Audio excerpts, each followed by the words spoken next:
topic of interest tonight is thyroid diseases. So to start with, where is the thyroid gland located? Well, it is in front of the trachea at the base of the collar where the collar meets the upper part of the sternum. It is controlled by the pituitary glands. To be specific, it's controlled by the anterior pituitary gland, which stimulates the thyroid gland to produce two main hormones called thyroid hormones. The thyroid gland is shaped like a butterfly, and it is responsible for many physiologic processes in the body. For example, personality change, metabolism, growth, temperature control, reflexes, alertness, hyperactivity, and so on. The two main hormones of discussion tonight will be T3 and T4. T3 is the shortening for triiodothyronine, and T4 is thyroxine. And these are hormones that are released by the thyroid gland. If too much hormone is released, too much thyroid hormones are released in the body, the condition is said to be hyperthyroidism. If too little is in the blood, it is called hypothyroidism. So let us look at some of the tests that are used to diagnose thyroid function. There's a thyroid function panel that can be done in the laboratory, and TSH, which stands for thyroid stimulating hormone, along with T3 and T4 and T7 is usually the test ordered. Sometimes a test is done for TSI, and TSI stands for thyroid stimulating immunoglobulins, and this is a type of antibody that is produced in the body by the thyroid glands, nodules that So now let's look at signs and symptoms of hyperthyroidism. So as mentioned before, hypothyroidism is when the thyroid glands is producing an abnormally low amount of thyroid hormone. There is a condition called Hashimoto's hypothyroidism, and that's the main condition that is seen when a person produces too little thyroid hormone. This condition is an autoimmune condition. So what are the signs and symptoms of hypothyroidism? Well, here are a few of them. There is weight gain, okay? So the person's shape is referred to as a barrel shape. There's intolerance to cold. Patient's metabolism is slow. Patient develops brain fogs, slow heart rate, constipation, memory loss, and problems concentrating. Person also can develop eye problems, dry eyes and red eyes, dry skin, as well as hair loss. And the hair tends to be brittle and thinning. There's fatigue, tired feeling, depression. There may be problems with menstruation. What else? Aches and pain in the body are also some of the symptoms. Okay? And as I said earlier, it affects women, but mostly middle-aged women. As women get older, that's when they start developing this autoimmune condition. Treatment is usually medication. Levothyroxine is one of the more common medication that is given. But foods rich in iodine can also be eaten to improve this condition. So those of us who like to use holistic form of medicine rather than pharmaceuticals, we can try eating foods rich in iodine. Iodized salt is added with iodine, right? A lot of people will get their iodine from salt contents, but that alone is not enough. So they should eat foods rich in iodine. Foods such as seafood, salmon is also a good source. Green leafy veggies like spinach, good. Other foods are bone broth, garlic, walnuts, blueberries, Brazil nuts, and coconut oil are a good source of iodine. And also pumpkin seeds. Let's talk about hyperthyroidism now. Hyperthyroidism is the opposite of hypothyroidism. In the latter case, the thyroid glands is producing too much thyroid hormones, and a condition called Graves' disease is commonly seen in patients with hyperthyroidism. Overproduction of T3 and T4 is what causes Graves' disease, and the diagnostic tests are the same ones done in hypothyroidism, TSH, T4, T3, and so on. CT scans can also be done. Usually biopsies can be done from the thyroid gland. Okay? There are immunoglobulins called TSI, thyroid stimulating immunoglobulins, that can also bring on hyperthyroidism in some patients. So that immunoglobulin, what it does, it mimics the TSH and stimulates the thyroid, causing it to go into overdrive and start producing a lot of thyroid hormones. Now, some of the signs and symptoms of hyperthyroidism, some of them are the exact opposite of what is seen in hypothyroidism. So instead of weight gain, there is weight loss. There is heat intolerance instead of intolerance to cold. Increased heart rate instead of bradycardia. Diarrhea instead of constipation. There is seen also cardiac arrhythmia. The skin is soft and the hair smooth, unlike what happens in hypothyroidism. There are personality changes. The person is hyperactive. You know, some people say they are wired, they are always on the go. They may also have insomnia. All right? If you have hyperthyroidism, you should stay away from aspirin. It is said that aspirin contributes to increase thyroid hormones. Now, the treatment for hyperthyroidism, there are beta blockers that can be given.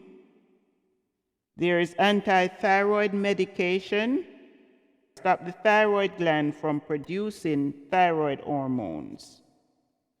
Okay, or it will stop the pituitary gland from stimulating the thyroid gland. There is surgery.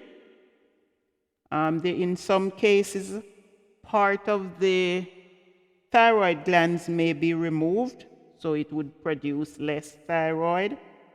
Or in other cases, the entire thyroid gland is removed. Then there's radioactive iodine. And this is a capsule that is given to the patient, and what it does, it destroys the thyroid gland. Okay? That is the main difference between the two conditions. Now, it's very important to have thyroid hormones in the body because thyroid hormones control a lot of vital functions in the body. And so if you have little thyroid hormone, usually you have to be placed on medication to help you bring up your levels of thyroid hormone.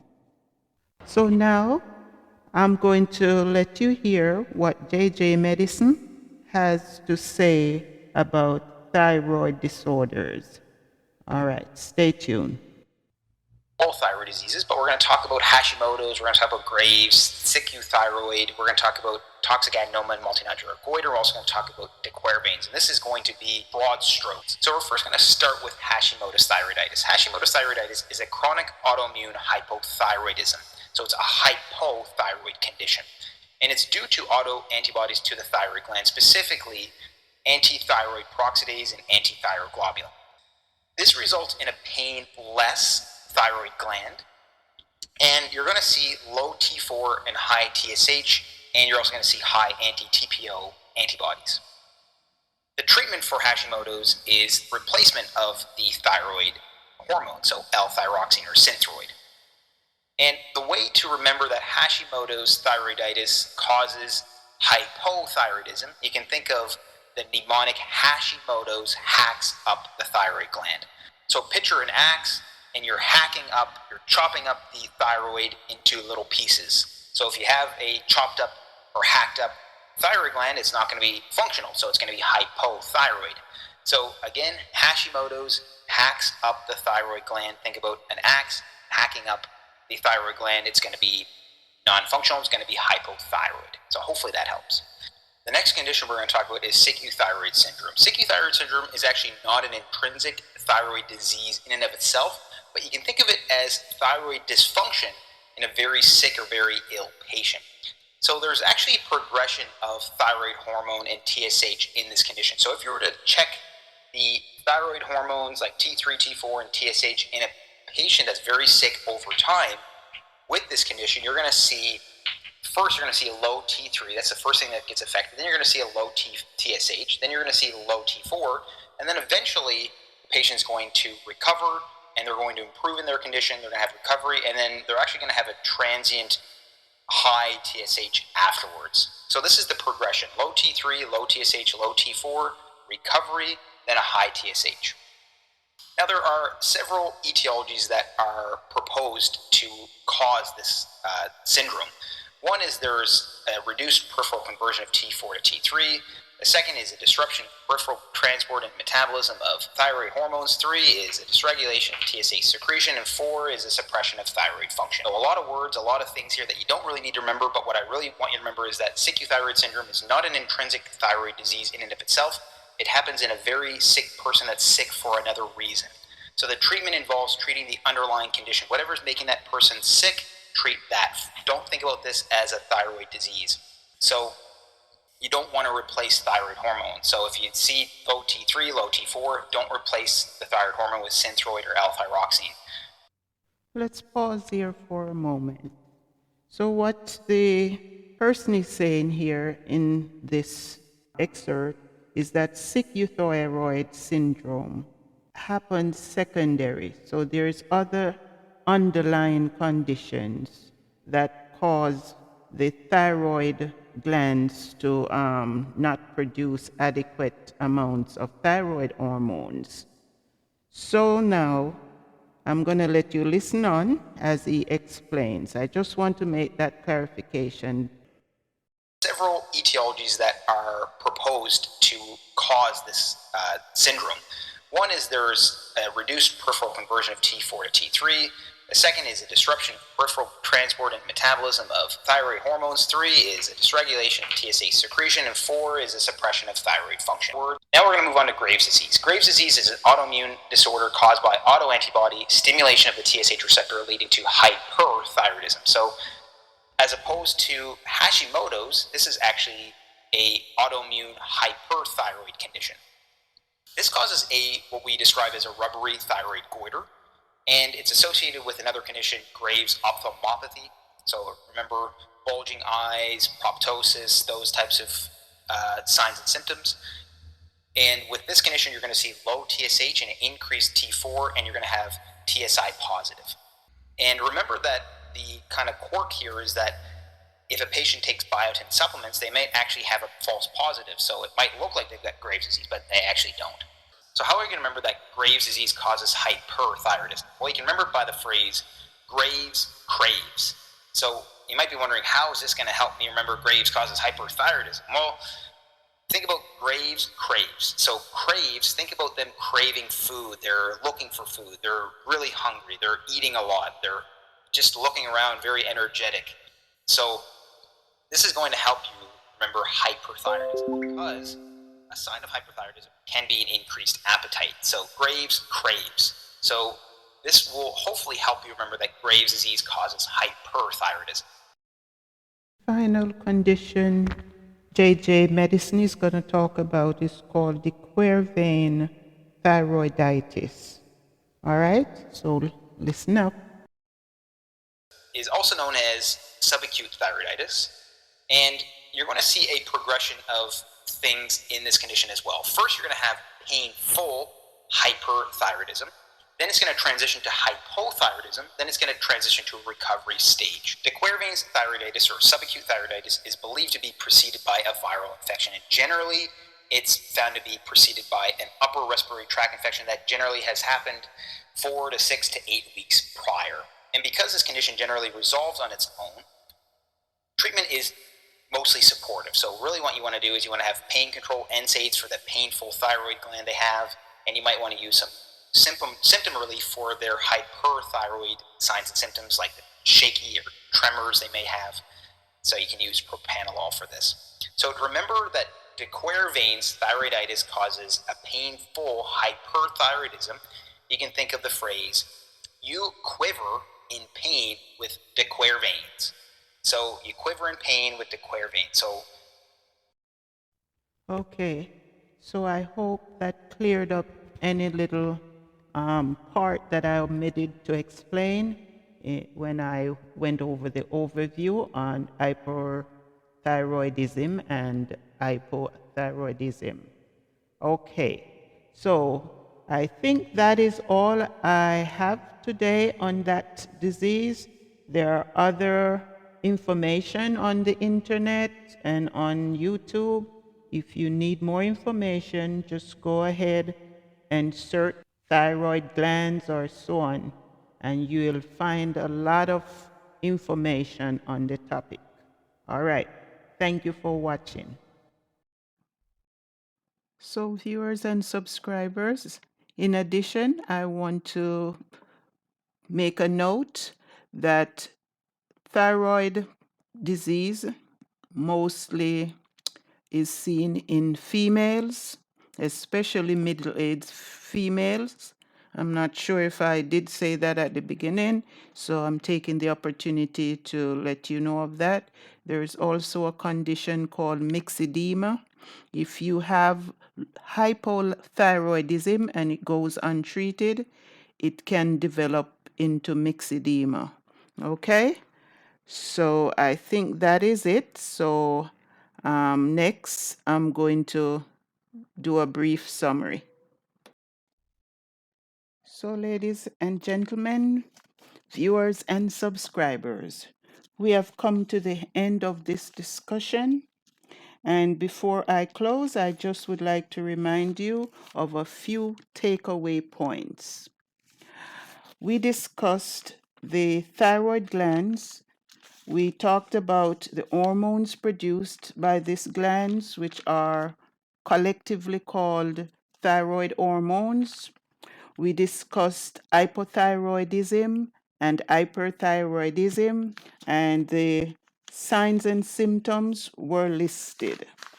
We also discussed a few other diseases, such as Subacute Thyroid and the Quervain's syndrome, and we discussed the type of foods that are beneficial to us, including table salt that has iodine. We discussed that seafoods are very rich in iodine, and we also highlighted that aspirins is a contraindication, or aspirins are not good for individuals who have hyperthyroidism. So then, what I'd like you to do for me is to subscribe to the channel and share the videos.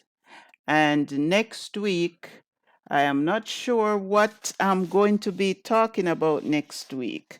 Probably I might be going back to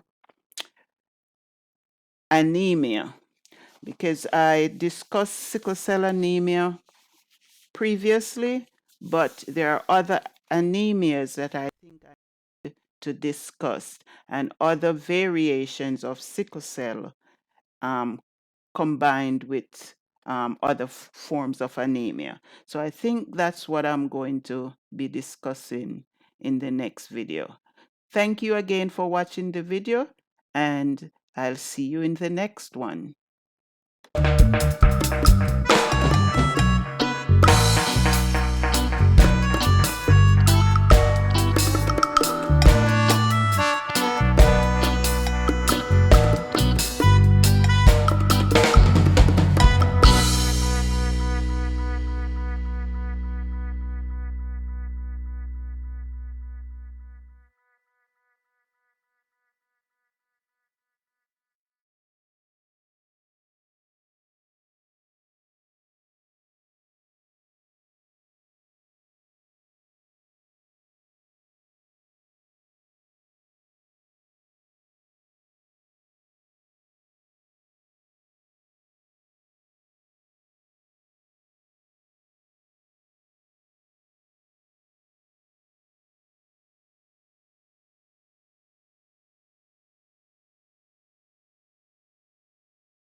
So the person, I would like you to also be aware that thyroid problems mostly affect females.